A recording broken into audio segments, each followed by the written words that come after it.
Zayat, Ibáñez, Tonietti, Truco Gallo. Hola, sean bienvenidos a Truco Gallo, el podcast sobre actualidad política y económica de Argentina.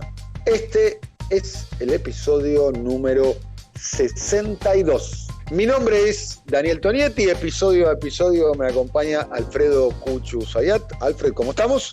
Bien, muy bien. Buen día, buenas tardes, buenas noches para todos. El equipo se completa con Pablo Totó Ibáñez. Señores, ¿cómo les va? Buenas tardes para todos. En este capítulo estaremos hablando, profundizando, analizando, informando acerca de las tensiones que hay al interior de la coalición gobernante. Son las tensiones que vienen hace varios días, varias semanas. Le vamos a poner un punto de inicio para nuestro análisis la semana pasada, 9 de julio, Día de la Independencia. Se produce una foto donde está Alberto Fernández con gran parte de las patronales empresarias y la única presencia del sector de los trabajadores representado en la CGT oficialista de Héctor Daer.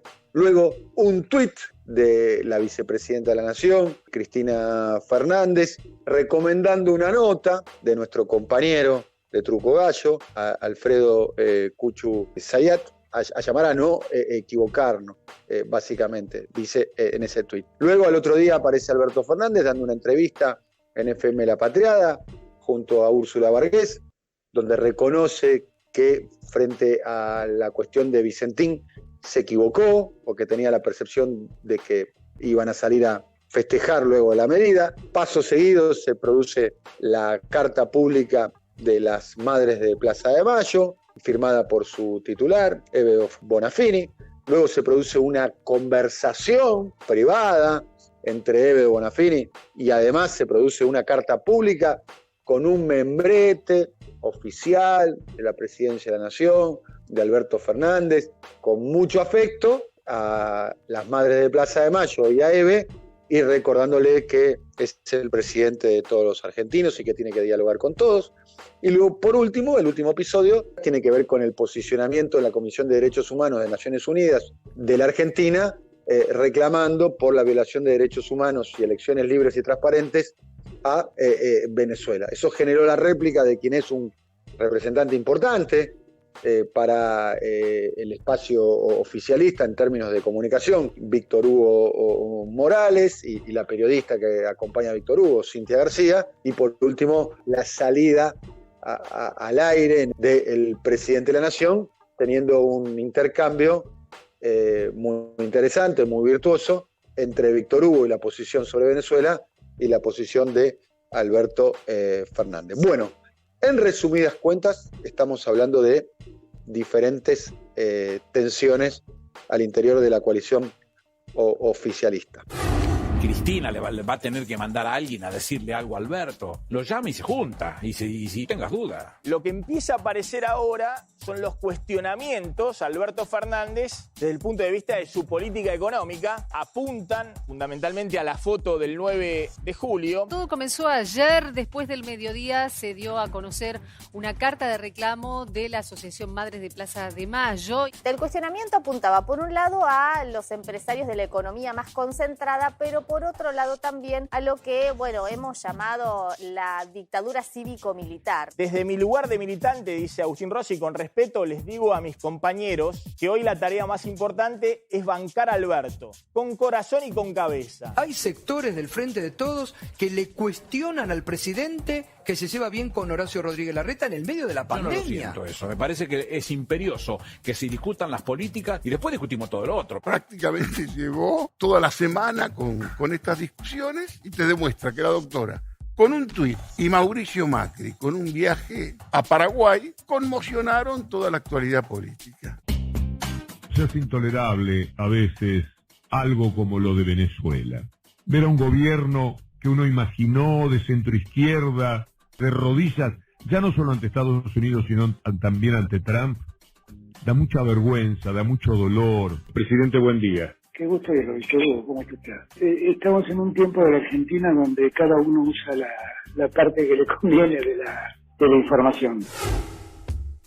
Bueno, vamos a arrancar con Alfredo, que en definitiva fue un poco el que arrancó todo esto con esa nota que provocó, que retuiteó Cristina, y bueno, generó la nota, las repercusiones y las interpretaciones que se hicieron de esa nota, generó este clima de tensión al interior de la coalición. Alfredo. Bien esa palabra a nivel de las interpretaciones. Cada uno de nosotros sabe, porque trabajamos en los medios, que tenemos nuestras ideas, nuestras concepciones, nuestra forma de transmitir la información o ideas o análisis. Pero después la interpretación sobre lo que uno transmite es libre. Y entonces la verdad, tengo que decir eso simplemente, es libre y la respeto.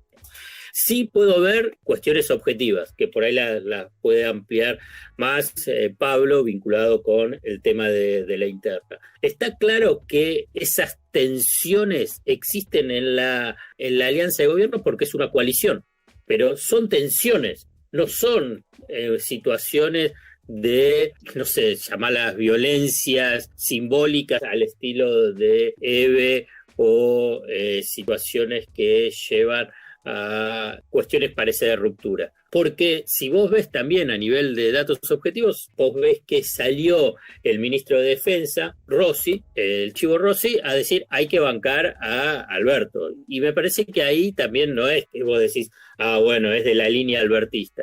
E incluso también Larroque, que ahí sí claramente tenés de la línea de la Cámpora. Y también durante esta semana estuvo esta reunión con la oposición en diputados, donde vos lo tenías a Sergio Massa y a Máximo Kirchner junto con Alberto Fernández. Me parece que en el núcleo central de la coalición no hay ni idea de ruptura, sí de tensiones, pero no de ruptura como lo que aspiran los que muchos interpretaron el artículo, o mejor dicho, el tuit sobre el artículo. Esto es simplemente lo que yo veo a nivel de lectura política, que es simplemente de observador. Y agrego, y ahí le paso la posta por lo político a Pablo, para después yo querer avanzar algunas cosas más vinculadas con el tema de las élites y los grupos económicos, es que durante esta semana, hubo una reunión virtual organizada por Gustavo Vélez, el secretario de Asuntos Estratégicos, donde se habló sobre el acuerdo social, donde estuvo participando dirigentes de la CGT y también de la CTA, Hugo Yasky, una de las figuras ausentes en esa foto del 9 de julio. Y no estuvo todos los representantes del G6, sino que fundamentalmente estuvieron presentes los de los sectores vinculados con la industria. Y también participó de la Organización Internacional del Trabajo, su representante en Argentina, hablando sobre la idea de un acuerdo social y que también incluye a las pequeñas y medianas empresas. O sea que, más allá de las tensiones que existen en toda coalición de gobierno, no está, a mi entender, esa idea, esa imagen y esa búsqueda de ruptura que claramente se ve en los sectores más conservadores que apuntan hacia el gobierno. Muy buena el análisis de Alfredo. ¿Qué tenés para decir vos, querido Pablo? Yo tengo una contradicción cuando analizo el proceso, porque uno no puede evitar comparar, por ejemplo, ¿sí? No quiero caer en la tentación muy facilista de analizar la convivencia de Juntos por el Cambio en la época de Macri, donde había una figura que tenía una entidad importante, que era Elisa Carrió, que marcaba matices, que generaba algunas tensiones internas, y que también ocurría algo similar con Alfredo Cornejo, que marcaban de alguna manera posiciones desde adentro. Tenía que ver con la generación de identidades, con diferencias, con cuestiones históricas, con tensiones internas y demás. Eso por un lado. No quiero caer en esa tentación, sin minimizar, sin sacarle volumen a lo que está ocurriendo y ratificar un poco la línea de Alfredo. Lo que no está ocurriendo por ahora es que ninguno de los actores del Frente de Todos, ninguna de las figuras con algún nivel de entidad política hacia adentro del Frente de Todos, está saliéndose del parámetro del funcionamiento del Frente de Todos. Puede leerse, digamos, como una minimización esto de alguna observación que hayan hecho distintos dirigentes, incluso, digamos, como vos decías, la posición de Víctor Hugo o alguna nota de Berbisky marcando, digamos, que hay resistencias en algunos frentes. Quiero decir que si uno lo mira desde el punto de vista lineal, hay tensiones, hay observaciones. En algún punto uno también imagina que desde el sector, por ejemplo, de Ebe Bonafini, puede entender con todo derecho Ebe Bonafini que si Juntos para el Cambio le pone condiciones a Alberto Fernández para tener una teleconferencia, ¿por qué ella, como una parte de ese gran universo que es el Frente de Todos, por qué no puede marcar matices y pedir en todo caso que Alberto Fernández entienda sus posiciones o haga lo que hizo? Lo llamó por teléfono, tuvo una conversación por teléfono y después hizo una carta. A mí me dicen que lo mismo que hablaban por teléfono fue lo que dijo en la carta. Ahí yo creo que estamos ante una contradicción un poco más de fondo. Y la contradicción de fondo tiene que ver con esto. ¿Cuánto de lo que se discute, cuánto de los temas que están en discusión tienen una profundidad conceptual y que tiene que ver con el destino de un gobierno? ¿Sí? ¿Cuánto impacta en todo caso desde lo ideológico? Evidentemente impacta mucho. ¿Cuánto impacta desde el resto de las funciones las posiciones respecto a Venezuela? ¿Sí? Sí creo que hay una cuestión mucho más más gruesa, más de fondo, más voluminosa, más muscular, con el tema de Vicentín, pero que también, mirado el fenómeno hacia atrás, creo que hay un dato que a veces no miramos, que evidentemente terminó siendo un error autoinfringido, ir y venir, no medir el impacto, quizás avanzar sin hacer un sondeo propio. Digo, no que el error haya sido avanzar sobre Vicentín, sino en todo caso, haces un plan y lo tenés que corregir sobre la marcha. Digresión con el tema Vicentín. Da la impresión también que el plan Perotti está totalmente a la deriva y ahí puede aparecer eventualmente que efectivamente va a ocurrir con Vicentín, porque la variable del plan Perotti era probemos con Perotti, si eso funciona, perfecto. Si no funciona el plan Perotti, ¿qué pasa? ¿Vicentín queda como queda? ¿Se viene un desmembramiento? ¿Se viene una venta? Ese será otro interrogante para saber después, y lo pongo nada más sobre la mesa ahora que le mencionamos. Hay una decisión, de alguna manera, que está replicando Alberto Fernández, que es mantener el diálogo y hablar con todos los actores. Me hizo acordar, ¿te acordás? La famosa crítica de Víctor Hugo por el tema de los dólares, que Kirchner también lo llamó a Víctor Hugo para darle algunas explicaciones. ¿Recuerdan ese episodio? Sí, claro que sí. Cuando fue la compra, criticó. Bueno, quiero decir que ahí también hay una decisión de darle a Alberto Fernández responder a algunos sectores internos, incluso responder de manera pública, sí, que a veces tiene un matiz distinto y tiene que ver un poco con el modo en que se está funcionando. Ahora, ¿cuánto efecto produce sobre la figura de Alberto esto?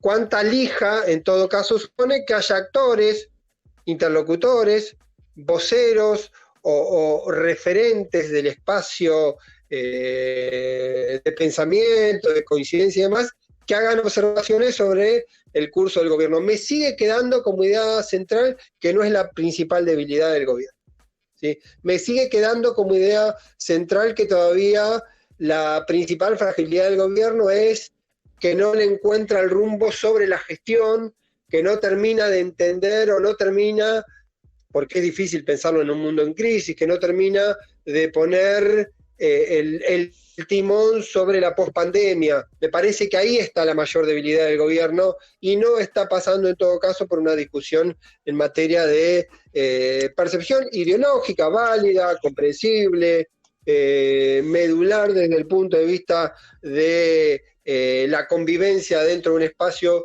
con bastantes matices, ¿sí? Pero ahí está en todo caso la discusión si la agenda pasa por ahí o si la agenda no pasa por ahí. También habrá que ver cuánta profundidad tiene. Y cuando hablaba de el efecto que puede producir sobre la figura de Alberto Fernández, a veces me da la sensación que está en un mundo imaginario, donde parece que para un sector del kirchnerismo es un traidor y para el sector que es abiertamente opositor es un títere. Entonces es como un lugar inexistente, ¿sí? Es como ese, a veces tengo, y esta es una percepción absolutamente personal, tengo la sensación que quizá la posición que sostiene Alberto Fernández del diálogo, de la apertura, de tratar de hablar con la oposición, de hablar con los empresarios, es imaginar un escenario que ya no existe más, ¿sí? Porque posiblemente los extremos sean los que estén reinando en toda esta situación. Ojalá que sea un fenómeno de la pandemia, que sea un fenómeno de la cuarentena, y después podamos entrar a un universo donde haya una posible interacción integral, aún con matices, no solo de Alberto Fernández, sino en la política. Bueno, varias cuestiones. Me parece muy interesante este momento social, histórico. Las tensiones fortifican a una fuerza política. Es interesante recordar las tensiones que eran muy intensas al interior de Cambiemos cuando estaba en el gobierno. Lo cierto es que Cristina Fernández ocupa un rol institucional dentro del gobierno muy importante, es la vicepresidenta, conduce una fuerza electoral, conduce una fuerza parlamentaria muy importante, y el pequeño detalle que no habría que soslayar es que es la persona que eligió la composición de la fórmula, lo eligió a Alberto Fernández, que hasta ese momento no había tenido una trayectoria electoral como para poder tener la expectativa de ocupar una candidatura y ahora ser presidente. Eso es historia, pero es importante poder destacar cuál es el lugar de cada uno, teniendo en cuenta el peso específico al interior de la coalición, ¿no? El presidente es Alberto Fernández y se junta esta situación de tensión. Otra cuestión que yo lo que estoy detectando y lo que estoy viendo, y todos estos episodios terminan señalando, me parece que por eso estamos hablando de esto acá, y es un tema que es un tema de debate, estamos hablando de una fuerza política que tiene una base electoral, militancia, tiene una experiencia cultural, una experiencia histórica. Algunos la podrán evaluar de una manera, otros lo podrán evaluar de otra manera, pero el kirchnerismo ha sido una experiencia política, cultural muy profunda en la historia contemporánea argentina, a favor y en contra. Tanto es así que es el gran elemento de constitución de la oposición, podríamos decir, es el anti-kirchnerismo, como de alguna manera reiterando, si se quiere, los mismos lugares comunes de lo que fue el antiperonismo. Alejandro Grimson, en su libro ¿Qué es el peronismo?, hasta arroja una teoría al respecto, es que el antiperonismo se creó antes que el peronismo, que el antiperonismo es previo al peronismo, para entender la profundidad del antiperonismo, que la verdad que es muy difícil de entender. Yo cuando intento, y aquí hago un asterisco para compartir con ustedes, yo que trato de seguir de cerca y me interesa y trato de leer de lo que sucede en el fenómeno populista brasilero del PT, es muy difícil entender, y a mí me cuesta, muy difícil de entender, las raíces del antilulismo y del antipetismo.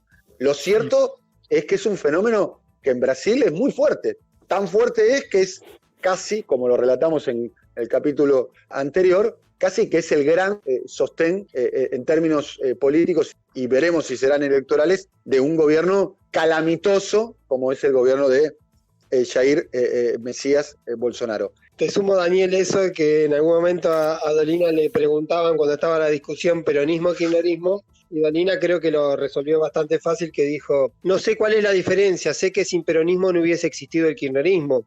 De alguna manera tiene la misma matriz de esta historia del antiperonismo, como aparece siendo, digamos, el factor unificador adelante. Esa era la... Bien.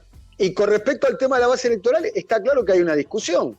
Y la discusión emerge porque además el kirchnerismo es una fuerza política donde se debate, donde hay mucho kirchnerismo suelto, donde hay mucho kirchnerismo silvestre. Fue la fuerza política que le hizo la campaña a Alberto Fernández. Alberto Fernández es, entre otras cosas, presidente por la enorme resistencia que hubo a los 4 años de macrismo, sostenida sobre esa base electoral. Base electoral que, a mi modo de ver las cosas, ha resistido mucho, y no habría que soslayar a la figura, al sujeto del kirchnerismo silvestre a la hora de analizar. Porque no por nada el kirchnerismo es la única fuerza política de todos los populismos de principio de siglo que logró volver al gobierno. No quizás con un candidato propio, o sí, porque también es cierto que es innegable que dentro del ADN, si le hacemos un ADN a Alberto Fernández, el resultado va a dar kirchnerismo en algún porcentaje, porque él formó parte constitutiva del kirchnerismo. Es innegable eso. Negar eso sería como borrar un tramo de de la historia y hasta sería un acto de injusticia con el actual presidente. Pero hay varios elementos, quería decir, de lo que quizás la base electoral y también algunos comunicadores, y empieza a expresarse, de un cierto giro al centro del gobierno, la manifestación pública de elogio, interpretado para algunos, entre los cuales me encuentro yo, quiero aclarar, para ser justo, un elogio desmedido a Marcelo Midling, que es un empresario emblemático del mundo de la energía, de la privatización, de las tarifas creciendo al 3.000% durante los 4 años de Macri, y con fuertes sospechas de ser un hombre muy vinculado en términos empresariales al expresidente. Algunos lo califican como el testaferro, digamos, eso es muy difícil de probar, pero algunos lo califican como el testaferro. Ahí fue lo de Midling, el episodio Venezuela, las idas y vueltas de Vicentín. En las idas y vueltas de Vicentín, como bien lo describiste vos, Pablo, el presidente dejó, recuerdo tu frase, jirones de autoridad presidencial. Está claro que a todas luces la presentación aquel lunes fue muy fallida. Quizás fue muy fallido lo que se hizo antes, lo que se hizo ese lunes y lo que se hizo a partir de ese lunes. Lo cierto es que Vicentín, por lo que la información que nosotros tenemos, mi fuente o la persona con la cual yo sigo el caso es Rulo de la Torre, que ha sido el periodista que mejor ha seguido el caso, pareciera ser que Vicentín sí vuelve a fase 1, quiere decir a opción original, que es la van a descuazar y se van a quedar seguramente, probablemente una multinacional se pueda llegar a quedar con las partes más rentables de la empresa, por caso el manejo del puerto. Y como bien vos decís también, Pablo, el plan Perotti, que sería como la idea superadora presentada por el presidente Fernández, pareciera ser que no va a prosperar. Y por último, también el episodio del 9 de julio, ¿no? Esa foto es una foto que generó también, insisto sobre el tema, que no habría que soslayar a la hora de un análisis político. Para mí hay que tener muy en cuenta lo que sucede en el Palacio, pero es una correlación, si se quiere, una avenida de dos manos entre el Palacio y la calle, o el Palacio y lo que sucede en la opinión pública o la base electoral. La foto del 9 de julio también generó un cimbronazo al interior de un sector de la coalición oficialista. Nobleza obliga, eso no se expresó en términos políticos, porque como bien dicen ustedes, salió el Cuervo Larroque, salió Agustín Rossi, dos figuras claramente vinculadas al kirchnerismo en términos políticos. Pero bueno, esto es mi mirada sobre las tensiones internas. El último detalle que voy a poner, lo iba a decir al principio, nada más que iba a parecer como desvirtuando la discusión. Para mí, una de las principales discusiones que se dio en lo que tiene que ver con los problemas de la agenda transversal, que fue el tema Bernie, se resolvió la semana pasada. Cuando yo hablo de los temas de intereses, el abordaje de la inseguridad, la discusión sobre la seguridad, la crisis de un funcionario provincial con un funcionario nacional del mismo espacio, hubo la semana pasada una conversación, una visita, algo más que permitió que eso baje un poco la intensidad. Como que cambió el eje. La semana pasada era Bernie y ahora empezó a ser, en todo caso, una discusión con Víctor Hugo sobre Venezuela. Bueno, hemos terminado un nuevo episodio de Truco Gallo. Muchas gracias al querido Alfredo Cuchu Zayat. Alfredo, hasta la próxima. Hasta la próxima, un fuerte abrazo para todos. Bien, y se completa el equipo con el alcalde de Gonet, Pablo Totó Ibáñez. Pablo. Seguimos activos. Hasta el próximo capítulo. Abrazo. Coordinación, Marcelo Figueroa. Producción comercial, Pablo López. Realización, Simón Villarrubia. Diseño gráfico, Andrés Roch y Lisandro Aira para brasilcomunicación.com. Movistar Play te invita a los primeros 3 meses de Amazon Prime Video para que veas las mejores series y películas. Entrá a movistar.com.ar/play y actívalo. Los que somos Movistar, tenemos más. Movistar. Promoción válida del 1 del 5 del 2020 al 31 del 5 del 2020. Más información en movistar.com.ar/legales/Movistar Play.